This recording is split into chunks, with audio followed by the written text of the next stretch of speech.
Programme में एक बार फिर खुशामदीद। बात हो रही थी पंजाब असम्बली के हंगामा खेज और दिलचस्प इजलास की। इस वक्त चूँकि सूरत हाल दिलचस्प हो चुकी है, आज पंजाब असम्बली का इजलास था और उस इजलास में स्पीकर ने जब एतमाद के वोट के हवाले से गिनती का कहा तो उसके बाद परवेज़ इलाही साहब को पैगाम गया। परवेज़ इलाही साहब इस वक्त जो ताज़ा तरीन इतलात हैं वो असम्बली में मौजूद हैं और कहा यह जा रहा है कि अभी एतमाद का वोट वो लेंगे। एतमाद का वोट अगर वो ले लेते हैं और नंबर्स पूरे हो जाते हैं तो चौधरी साहब जो हैं वो पंजाब के चौधरी बरकरार रहेंगे।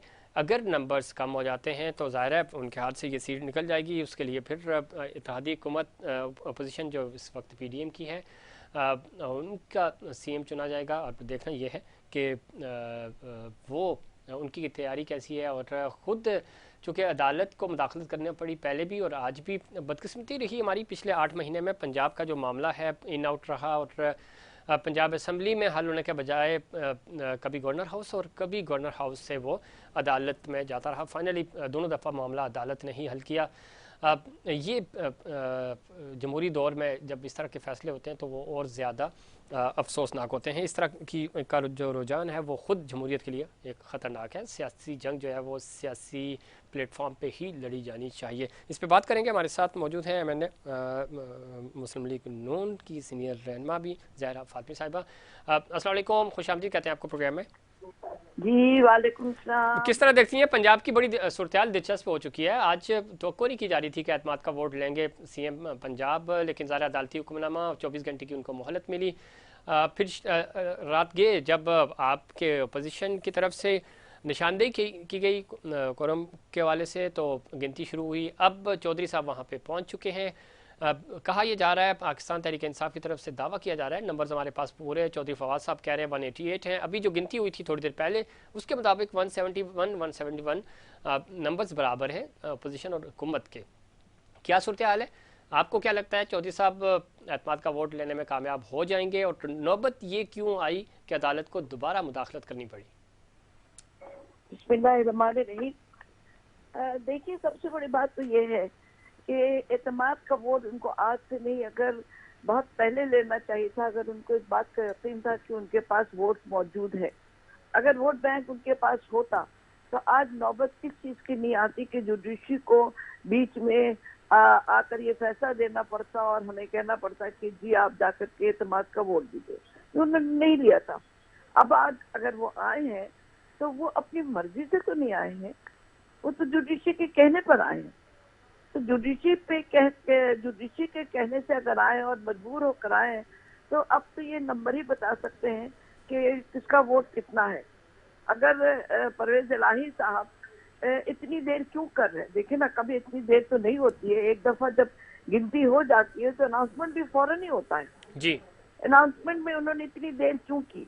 वो कहाँ छुपे बैठे थे, किसके पास बैठे हुए थे और किससे ये फैसला करवाना चाह रहे थे? ये तो बड़ी सोचने की बात है कि परवेज इलाही साहब खुद किधर मौजूद थे और किसके कहने पे और किसकी खुशामद करने गए थे कि वो तो इसमें चूंकि ज़हरा फातमी साहब चूंकि परवेज इलाही साहब फरमा रहे थे कि ज़रूरत ही नहीं है। ज़हरा आज अदालत को मुदाखलत करना पड़ा। अब उनके पास 24 आवर्स का टाइम था। फिर जब स्पीकर की ने इजलास कंटिन्यू किया, गिनती शुरू हुई, उसके बाद उनको शायद एहसास हुआ। तो अब जोड़ तोड़ जारी है। आपको लगता है कि इस वक्त रात के इस पैर ज़रा अभी भी इजलास जारी है और रात में ही ये फैसला कर लिया जाएगा या मामला कल तक होगा? जो इजलास है वो कल तक मुलतवी हो सकता है? देखिए, ये सारा जो है ना स्पीकर के उस पर होता है जी। अब स्पीकर साहब जो है आपकी जगह पे मेरे ख्याल में डिप्टी स्पीकर कर रहे होंगे, तो ये फैसला उन्हीं को करना पड़ेगा कि इजलास का क्या किया जाए।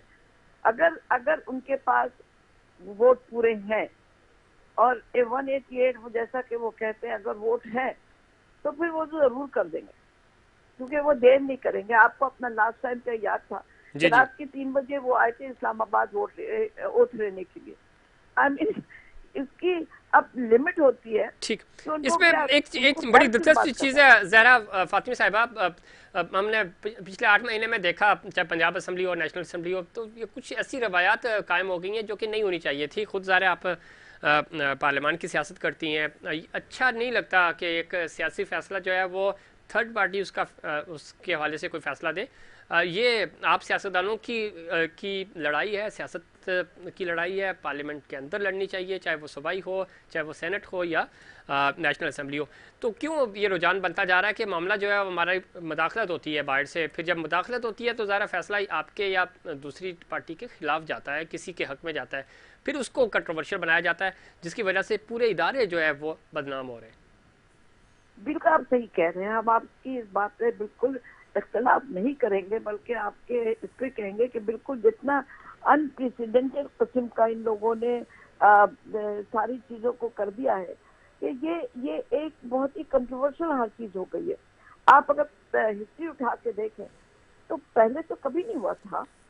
2018 से पहले तक अगर आपने देखा तो बड़ी हर चीज स्मूथली होती थी, कोई इस किस्म की लड़ाई ठीक है, बहस जरूर होती थी, वो तो पार्लियामेंट में काम है लोगों को बहस करना आपस में। पोजीशन कुछ कहती है, हुकूमत कुछ अपना कह रही होती है, वो अपना मौक़िफ़ बता रहे होते हैं। लेकिन अब जिस कल्चर को इमरान खान साहब ने पाकिस्तान में लागू कर दिया है, वो तो अजीब किस्म का एक कल्चर काम हो गया है। यहाँ पे तो मुझे लगता है कि शराफत नाम की अब कोई चीज नहीं है। आप पिछले उठा के देख लें, जो पंजाब असेंबली में जो परवेज इलाही साहब ने किया है और जिस किस्म की उन्होंने मजाककारी का काम किया है, जो हरकतें उन्होंने की है कि कभी पट्टी सीधे हाथ में बन जाती है, कभी उल्टे हाथ में बन जाती है, ये हाल अभी भी इमरान खान साहब का है। तो इंसान किन लोगों पे इस्तेमाल करे। मुझे दुख होता है ये सोचकर कि हम अपनी नई जनरेशन जो है, हमारे बच्चे जो हैं, वो किस किस्म के पाकिस्तान को अपनाएंगे। जी बिल्कुल दुरुस्त फरमा रही है। ये जो एक रीत पढ़ती जा रही है, ये ज़ाहिर है जो आज सियासत के तालिब इल्म हैं, तारीख़ के तालिब इल्म हैं या इंटरनेशनल रिलेशन या सहाफ़त के, उनके लिए कोई इतनी अच्छी मिसाल नहीं है और ना उनके लिए कोई हौसला अफजा है। और यही वजह है कि एक शिद्दत पसंदी का इजाफा भी हम देख रहे हैं हमारी सोसाइटी में। साथ ही साथ ज़हरा फातमी साहब फरमाइएगा इस हवाले से भी कि इस वक्त पंजाब में इमरान खान साहब कह रहे हैं कि जी जो रेड लाइन लगाई जा रही है मेरे आगे, और रेड लाइन जो है वो अवाम लगाते हैं, अवाम ही मिटाएंगे, चैलेंज कर रहे हैं। और वो इल्ज़ाम भी लगा रहे हैं कि पंजाब में उनके हवाले से उनकी पार्टी को टेम्पर किया जा रहा है, या जिसको हम सियासी इंजीनियरिंग कहते हैं वो हो रही है। माजी में भी होती रही, आपके लोगों को तोड़ा गया, आप से पहले क्यू लीग ज़रा आपसे अलग हुई, पाकिस्तान पार्टी में चले गए लोग, पाकिस्तान पार्टी को छोड़कर आपके पास चले गए। तो ये सिलसिला कब ख़त्म होगा? इस तरह का जोड़ तोड़ की सियासत, हमारे पास कोई 70-80 नंबर्स हैं जो हर दफ़ा हर 5 साल के बाद वो शिफ्ट होते हैं, कभी एक पार्टी में कभी दूसरी पार्टी में। तो आप नहीं समझती कि इस चीज़ की भी रोकथाम होनी चाहिए, स्टैंडर्ड सेट होने चाहिए? बिल्कुल। आपने मुझसे सवाल किया है किसी और से?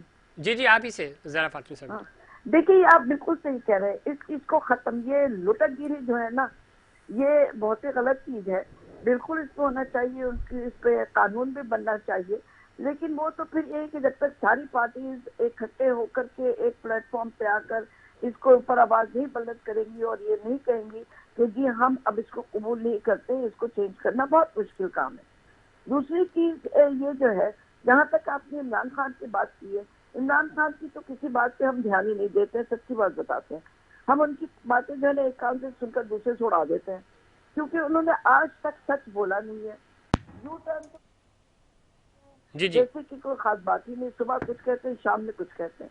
तो उनकी तो किस बात पे यकीन किया जाए, मुझे बता दें। आप पिछले चंद सालों में, 2-3 सालों में उन्होंने हर चीज पे यू टर्न दिया है, हर चीज पे। पहले वो कहते थे कि जी जो खत लहरा करके जी साहब यू टर्न तो आपकी जमात भी लेती है, पीपी वाले भी लेते हैं, तमाम लोग यू टर्न लेने का भी एक तरीका होता है। आप छोटी मोटी चीजों पे यू टर्न नहीं लेते। पॉलिटिक्स में ये चीजें होती हैं और वो हालात के साथ साथ होता है। ठीक है, नहीं दुरुस्त फरमा रही है। लेकिन एक चीज़ और भी आपकी मौजूदगी का फ़ायदा उठाते हुए आप नहीं समझती, एक पैगाम बड़ा, आप सीनियर सियासतदान होने के नाते, एक इस वक्त कुछ भी हो, चलें हम देखते हैं हुकूमतें बनाने के लिए जोड़ तोड़ होते हैं, ज़ाहिर पार्लियामानी सियासत का ये हिस्सा भी है, कोई गलत बात भी नहीं है। लॉबिंग दुनिया भर में एक सब्जेक्ट के तौर पर पढ़ाया जाता है और लॉबिंग होती भी है, ज़ाहिर आप अपने अपने मफाद के लिए काम करते हैं। लेकिन एक चीज़ जो है वो इस वक्त सियासी डायलॉग जो स्टक हो गए हैं उसके ऊपर बात नहीं हो रही, मामला आगे नहीं जा रहे, तो उसकी वजह से ओवरऑल सोसाइटी में एक पैनिक है और एक नफरत है। बहुत सारे ऐसे अमल हुए हैं पिछले दिनों, राना सनाउल्लाह साहब के हवाले से भी मैं दोहराना नहीं चाह रहा, कोई भी लीडरशिप हो, इस तरह की जो सियासी शिद्दत पसंदी में तेज़ी से इजाफा हो रहा है। तो ज़रूरी नहीं है कि आप जैसे जो संजीदा सियासतदान हैं, जो टॉप लीडरशिप है, उनकी तरफ से कोई इस तरह के पैगाम जाएँ ताकि आवाम और ख़ास तौर पे कारकुनान कूल डाउन रहें और एक दूसरे की जो ओपिनियन है उसकी वो रिस्पेक्ट भी करें और सुने भी एक दूसरे को तहम्मुल से। देखिए, सारा प्रॉब्लम ये होता है कि पार्लियामेंट में जब आप होते हैं तो ये पार्लियामेंट में आपकी हुकूमती लोग और अपोजिशन दोनों को होना चाहिए। अगर गवर्नमेंट और अपोजिशन दोनों साथ बैठकर लेजिस्लेशन नहीं करेंगे तो लेजिस्लेशन जो है ना वो बेमानी होने लगते हैं, जी उसमें वो वक्त नहीं रहती है जो होनी चाहिए। और ये इतनी अहम चीज पे फैसला करने के लिए हम लोगों ने एक दफा नहीं पता नहीं कितनी मर्तबा इमरान खान साहब को दावत दी है ठीक। कि आप अपनी नाराजगी छोड़ें। अब बेशक हमसे हाथ ना मिलाए, वो तो उनका वतीरा है, ना मिलाए हमसे हाथ, आप हमसे बात भी ना करें, लेकिन कम से कम अपोजिशन की सीट पे तो आकर बैठे। जी आप वोट लेकर आए, देखिए आप वोट लेके आए, बिल्कुल ठीक कह रही है जहरा फर्ज फातिमा साहबा, ये बनता है। इसमें कोई दो राय नहीं है। कंप्लीट कर, जी मुझे जी कंप्लीट करने दे, जी मुझे जी कंप्लीट जी करने जी दे। प्लीज। जब इमरान खान साहब इलेक्शन में जाके वोट लेकर आए हैं तो ये उनका फर्ज बनता है कि जितने प्रॉब्लम्स लोगों की उनकी कॉन्स्टिट्यूंसी की, और खास एज अ प्राइम मिनिस्टर जब वो थे, तो पाकिस्तान की और पाकिस्तान के कौम की जो प्रॉब्लम्स हैं, जो उनकी कमजोरियां हैं, या फिर आपकी पार्टी में या हमारे पार्टी में, ये पॉलिटिक्स में जितनी भी कमजोरियां हो, उसको लाकर आप पार्लियामेंट में बैठकर उसके ऊपर फैसला करें। आप सड़कों पे जाकर छत लहराकर और लोगों को गालियां देकर और बदतमीजियां करके काम नहीं चल सकता है। ठीक देखिए, आप एक दफा गाली सुनेंगे, 2 दफा सुनेंगे, 3 दफा सुनेंगे, चौथी दफा जिसको भी आप गाली देंगे वो भी रिएक्ट करेगा। ठीक। ये नहीं हो सकता है कि आप जो है ना हमें मारते हैं, जी जी एक थप्पड़ पे तो हम दूसरा गाल भी आपकी तरफ बढ़ा दे कि जी हाँ, उस पर भी यस, मार लीजिए। बिल्कुल ऐसा नहीं होता, ये नहीं हो सकता है, नहीं हो सकता ये नहीं हो सकता। जी जी रिएक्शन जरूर आता है और रिएक्शन आ रहा है। आ रहा है। और सारी प्रॉब्लम ये है, जी अब सारी प्रॉब्लम ये है कि आपको हम फिर लेके जाएंगे 3-4 साल पहले। मुझे बताइए कि क्या कभी इस किस्म की जबान इस्तेमाल होती थी जो अब हो रहे हैं? इस किस्म की सोशल मीडिया पे जो बातें होती हैं और जो गंद आ रही है, क्या हम और आप कभी, या फिर और भी लोग कभी भी आप जाएंगे सोशल मीडिया पे, आप अपना नाम हटा लेंगे? क्योंकि इस किस्म की बातों के बाद जी जैफ मेरा साहब तो बिल्कुल दुरुस्त दिल नहीं फरमा रही होता। हैं। यही वो है, वो हमारी समाजी या सियासी शिद्दत पसंदी है जिसकी वजह से इस चीज़ का हमें सामना करना पड़ रहा है और इसको रोकना होगा, ना कि इसकी हौसला अफजाई करनी चाहिए। दुरुस्त फरमा रही है। हमारे साथ इस्लामाबाद से हमें ज्वाइन किया जनाब मोहसिन रज़ा खान साहब ने, सीनियर सहाफ़ी, सीनियर तजियाकार। मोहसिन रज़ा खान साहब, बहुत शुक्रिया आपने प्रोग्राम में वक्त दिया। इस वक्त पंजाब की सूरत हाल बड़ी दिलचस्प हो गई है, इजलास अभी भी जारी है। हम देख रहे हैं कि पिछले 8-9 महीने में पंजाब पाकिस्तान का ज़ाहिर सबसे बड़ा सूबा और ताकत का मरकज़ भी है, वो डिस्टर्ब हो रहा है आइनी तौर पे, सियासी तौर पे, और बार बार मामला कभी अदालत, कभी गवर्नर के पास और कभी पंजाब असम्बली के पास रहता है। क्या आपको लगता है, चूँकि अभी पिछले दिनों तक कहा जा रहा था एतमाद का वोट लेंगे परवेज़ इलाही साहब, फिर उन्होंने कहा जी गवर्नर का जो हुक्म है, जो ऑर्डर है, उसको हम नहीं मानेंगे वगैरह ही नहीं है, फिर अदालत को आज इंटरफेयर करना पड़ा, 24 घंटे की मोहलत दी। अब इस वक्त रात के मामला जो हैं वो चल रहे हैं, वो कह रहे हैं जी शायद एतमाद का वोट अभी वो लेंगे, गिनती भी हुई है, उसके हवाले से भी कुछ है। आपके पास क्या खबरें हैं और क्या तज्जिया है? आप क्या समझते हैं कि क्यों मजाक बनाया जा रहा है हमारे सूबाई असम्बलियों को भी और हमारे जो आइनी इदारे? देखें, सूरत ये है कि पंजाब में परवेज इलाही को ईवान में अरकान की अक्सरियत का एतमाद हासिल नहीं है, इसलिए वो एतमाद को वोट लेने से गुरेज कर रहे हैं। जी। और वो इमरान खान को भी ये सीधी बात नहीं बता रहे कि हमारे पास ईवान में एतमाद का वोट लेने के लिए मतलूबा अरकान की तादाद नहीं है। ठीक। और इमरान खान चाहते हैं कि जो उन्होंने डेडलाइन दी थी उसके मुताबिक पंजाब असेंबली खत्म हो और उसके बाद वो केपी की असेंबली खत्म करके हुकूमत को जल्द इलेक्शन कराने पे मजबूर करें। ठीक है।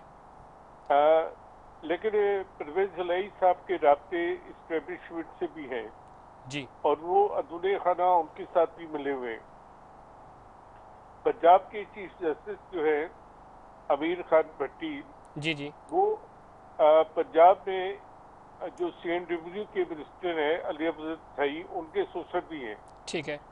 तो पहले तो उन्होंने जो गवर्नर ने एतमाद का वोट लेने के लिए वजीर आला को कहा था और जब उन्होंने मुकर्रर वक्त में वोट नहीं लिया तो वो उन्होंने उन्हें जो था वजीर आला के ओहदे से खत्म कर दिया, लेकिन वो उस वक्त तक उन्हें रहने की पाबंद किया गया जब तक नया वजीर आला का इंतखाब नहीं हो जाता।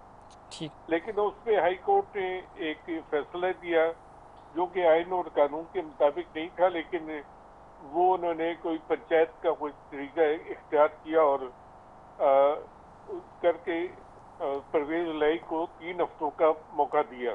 जी जी लेकिन उन 3 हफ्तों में भी परवेज लाई जो था इत्तेफाक को वोट नहीं ले सके, बल्कि ये 3 हफ्ते जो है पंजाब की तारीख के अच्छा तरीन 3 हफ्ते हैं कि जिसके दौरान पंजाब में करप्शन का बाजार जो था जी वो गर्म रहा और मोदर सलाई की करप्शन की दास्ताने ज़बाने ज़द-ए-आम है और वो खसूसी तरह से मुल्क से भागे थे और वो अपनी दौलत को ठिकाने लगा रहे थे।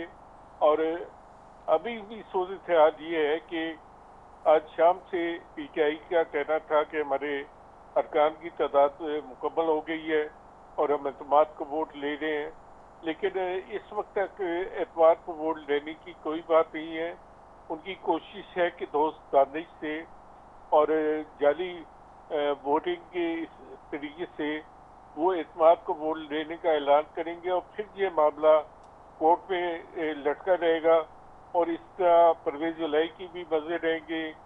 और ठीक। एस्टेब्लिशमेंट तो यही चाहती है कि असम्बली न टूटे, बेशक वहाँ काला चोरी बैठा रहे। ठीक है। मोहसिन रज़ा साहब, बिल्कुल आप सही निशानदेही कर रहे हैं और आपका तजिया बिल्कुल दुरुस्त है, लेकिन इस पूरे अमल में फ़र्ज़ कर लेते हैं कि अगर अभी नंबर्स वो जारी कर देते हैं कि जी हमारे पास 186 या जो रिक्वायर्ड नंबर्स हैं वो पूरे हो गए हैं, ऐलान कर देते हैं, अपोजिशन चैलेंज करती है, मामला अदालत चला जाता है, तो ज़्यादा से ज़्यादा जिस तरह आज उन्होंने 24 घंटे की मोहलत दी, ज़्यादा से ज़्यादा 1 हफ्ते का टाइम देखेंगे जी दोबारा एतमाद का वोट लेना चाहिए या जो भी लीगल उसकी प्रोसीजर होंगे, तो मामला इतना ज़्यादा लंबा तो होगा नहीं। दूसरी बात जो आप फरमा रहे हैं कि शायद बड़ों की भी मर्जी यही है कि मामला इसी तरह डिले रहे, असम्बलियाँ ना टूटे, तहलील हों, चूँकि अगर तहलील हो गई तो फिर ज़्यादा प्रेशर होगा। तो और शुरू में जो आपने बात की थी कि चौधरी साहब 2 कश्तियों में सवार हैं, सर सियाने तो ये कहते हैं कि 2 कश्तियों में सवार होने वाला फिर न इधर का रहता है न उधर का, तो क्या है मामला परवेज इलाही के हाथ से भी ना निकल जाए पंजाब का? देखिए, परवेज इलाही ने जो करप्शन ट्रेनिंग की है और जो उन्होंने कल कवानीन पास किए हैं और जिसका उन्होंने पंजाब में करप्शन का बाजार गर्म किया हुआ था, जो उसका हवाला तो वफाकी वज़ीर दफ़ा राना सुलानो ने अपनी प्रेस कॉन्फ्रेंस में दिया है जी। और जिसमें उन्होंने लोगों के नाम भी बताए हैं। अगर ये बात गलत है तो पंजाब हुकूमत को चाहिए कि राना सुलानो के खिलाफ कार्रवाई करे, वरना तो ये बात पंजाब इस ज़माने से आम है कि वहाँ पे करप्शन का बाजार पूरी तरह गर्म है। अच्छा मुसाब, आपको लगता है कि परवेज इलाही साहब रहेंगे या फिर अगेन जिस तरह अभी आप बता भी रहे थे कि मामला कोर्ट में दोबारा से चला जाएगा, और आशीर्वाद अगर हैं तो फिर जो इस्टेब्लिशमेंट न्यूट्रल होने का दावा कर रही है तो इसका मतलब है कि वो फिर न्यूट्रल नहीं है, क्योंकि खान साहब भी ये कह रहे हैं कि पंजाब में हमारे लोगों को तोड़ने की कोशिशें की जा रही हैं, फ़ोन आ रहे हैं। देखें, मेरे से क्यों पूछ रहे हैं आपके इस्टेब्लिशमेंट न्यूट्रल है या नहीं? आपको कराची में नजर नहीं आ रहा कि क्या हो रहा है? सर कराची में तो हमें नज़र आ रहा है, मैं यहाँ मौजूद हूँ इसलिए हम यहाँ का तो मैं कह सकता हूँ, पंजाब का आप बेहतर जानते हैं। हाँ, तो बस इस्टेब्लिशमेंट तो वही है ना पंजाब की है ना सिंध की है। अच्छा। वो तो मरकज की होती है। तो जिस तरह वो न्यूट्रल सिंध में है, इसी तरह वो पंजाब में भी है। चलें, ये बड़ी दिलचस्प बात थी। जनाब मोहसिन रज़ा साहब लाइन पे रहिएगा, मैं ज़रा ज़रा फ़ातिमी साहिबा से भी पूछ लेता हूँ। ज़रा फ़ातिमी साहिबा, अब एक चीज़ और बड़ी इंपॉर्टेंट है, वो ये है कि जिस तरह मोहसिन साहब बता रहे हैं कि मामला फिर अदालत जाएगा, अदालत जाता है तो ज़ाहिर है आपकी तरफ से चैलेंज होगा, वरना नंबर्स अभी थोड़ी देर बाद इन्होंने ऐलान कर ही देना। 24 घंटे का टाइम है, तो उसके अंदर अंदर कुछ ना कुछ तो फैसला करना है। कोई गड़बड़ करके करना है या सही मानों में गिनती पूरी है, नंबर्स वगैरह सामने आ जाएंगे। अगर सीएम नहीं रहते परवेज़ इलाही, तो आपके पास क्या चॉइस है या आपने क्या प्लान किया हुआ है? प्लान आपकी तरफ से किसकी अनाउंसमेंट होगी और किस तरह आप अपने नंबर्स पूरे करेंगे? जी देखिए, ये तो नंबर पूरे आई एम श्योर के हमारे पास भी होंगे, और ये तो दोनों पार्टीज क्लेम कर रही हैं कि हमारे पास है, हमारे पास है। ये तो नंबर ही बता सकते हैं कि क्या होगा, लेकिन बात ये नहीं है कि नंबर किसके हैं और किसके नहीं है। बात ये है कि क्या हम उन लोगों को ट्रस्ट करें जो अभी तक जितनी दफा भी पंजाब में 2 मरतबा जो इलेक्शन हो गए, वो दोनों धांधली किया उन्होंने। जिस तरीके से परवेज इलाही साहब ने सेकंड टर्म में वो बैठे रहे और नहीं हटेंगे और ये नहीं करेंगे, तो फिर ये तो बड़ी मुश्किल बात हो जाती है ना। आप उस वक्त भी जब अगर आप हार गए, इसका मुझे यकीन है, तो फिर अगर आपको वोट पूरे नहीं होंगे तो क्या फिर वही तमाशा करेंगे? जैसे कि आपने कहा, फिर ये सारा किस्सा जो है कोर्ट में जाएगा। तो क्यों नहीं परवेज इलाही साहब अब इस उम्र में अल्लाह अल्लाह करें जाकर और बैठे और ग्रेसफुली से रिजाइन करें, या ग्रेसफुली से अपनी हार मान जाए और जाके घर में बैठे और अपने ग्रैंड चिल्ड्रन के साथ खेले, वो ज्यादा बेहतर है। ठीक। बजाय इसको कि इस उम्र में आप अपने अपने अपने आप को सारी दुनिया में मजाक उड़वा रहे हैं, आप बदनाम कर रहे हैं अपने आप को, अपनी पार्टी को। अब आप मतलब ये कि मेरे तो सही बात में यकीन माने, मुझे तो समझ में नहीं आता इन लोगों का कि आखिर ये करना क्या चाहते हैं। उनको, मुझे ऐसा लगता है कि उनको मुल्क से मोहब्बत नहीं है, उनको अपने सूबे का ख्याल नहीं है, बिल्कुल उनको ठीक। ये परवाह नहीं है जी कि जी। मुल्क के हालात में आजकल कितनी परेशानी आई हुई है, लोग किस मुश्किल हालात से गुजर रहे हैं, उनको ये फिक्र नहीं है। उनको सिर्फ इस बात की फिक्र है कि किसी तरीके से अपनी कुर्सी को बचाओ। ठीक है भाई, ये क्या लगाया हुआ अपनी कुर्सी पे, ज़रा तो ज़ाती पकड़ के रह ज़रा गए। साहिबा, ज़ाती मफाद से निकल कर हमें मुल्क की सोच की खातिर सोचना होगा, और छोटे छोटे मफाद के लिए नहीं बल्कि मुल्क के मफाद के लिए जाना होगा। बिल्कुल दुरुस्त कह रही हैं मोहसिन रज़ा साहब। एक चीज़ अगर मैं हमारे नाज़रीन के लिए भी और मैं भी समझना चाह रहा हूँ कि अगर पंजाब असम्बली में सीएम परवेज़ इलाही नहीं रहते और वो एतमाद का वोट लेने में नाकाम हो जाते हैं, और उसके बाद ज़ाहिर है हुकूमत जो है, अपोजिशन जो है, वो हुकूमत बनाने की पोजीशन में आ जाएगी, कानूनी तौर पे इसकी क्या हैसियत होगी, किस तरह? और दूसरा, वो लॉबिंग करके वो करेंगे या दोबारा से परवेज़ इलाही साहब इसमें रिव्यू पिटीशन की तरफ जाएंगे या जा सकते हैं? मोहसिन साहब,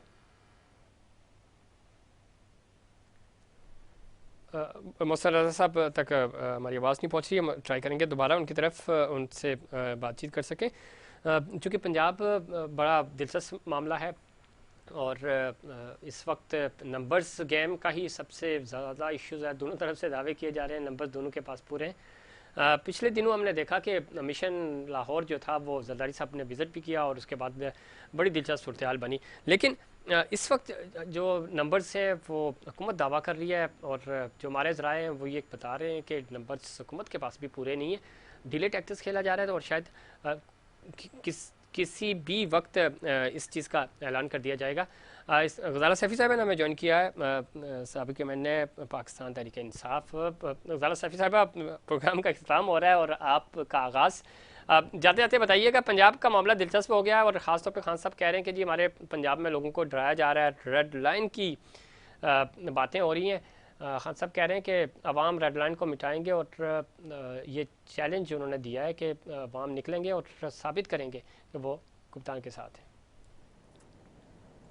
देखिए, पाकिस्तान तहरीक इंसाफ एक अहम पार्टी है और एक मकबूल लियाम पार्टी है, अवाम की पार्टी है, और एक न सिर्फ ये कि पंजाब बल्कि पूरे पाकिस्तान में उसकी मकबूलियत को कोई भी कम नहीं कर सकता।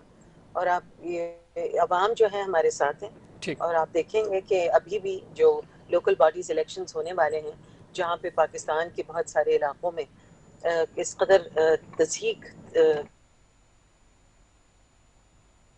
आटे के नाम पे हुकूमत को बटोरने वालों ने पाकिस्तान के साथ जो सलूक किया है, 10 महीनों के अंदर जो मईशत के जी जी हल किया है, वो आप देख सकते हैं। इसलिए अवाम जो है वो पाकिस्तान तहरीक इंसाफ को सपोर्ट करेगी और आप देखेंगे। अच्छा, पंजाब में जाते थे बता दीजिएगा, सीएम परवेज इलाही रहेंगे? परवेज इलाही अभी तो हैं और जब कहेंगे तो वो चले भी जाएंगे, उनका हमारे साथ इत्तेहाद है और वो नहीं वो ठीक है, लेकिन अभी नंबर से चूंकि एतमाद का वोट लेना उन्होंने 24 घंटे के लिए और अभी ले लेंगे इंशाल्लाह, वो रहेंगे इंशाल्लाह। चलिए, बहुत शुक्रिया ज़रा सैफी साहब, आपने चूँकि आपसे माजरत वक्त कम मिला आपको। मसन रज़ा खान साहब आपका भी शुक्रिया। जहरा फातमी साहिबा आपका भी बहुत बहुत शुक्रिया। नाज़रीन, ये था हमारा आज का प्रोग्राम। उम्मीद करता हूँ दिगर प्रोग्राम्स की तरह आज का प्रोग्राम भी आपको पसंद आएगा। मुझे और इंसाइड पाकिस्तान की पूरी टीम को दीजिए इजाज़त। अल्लाह ने के बाद।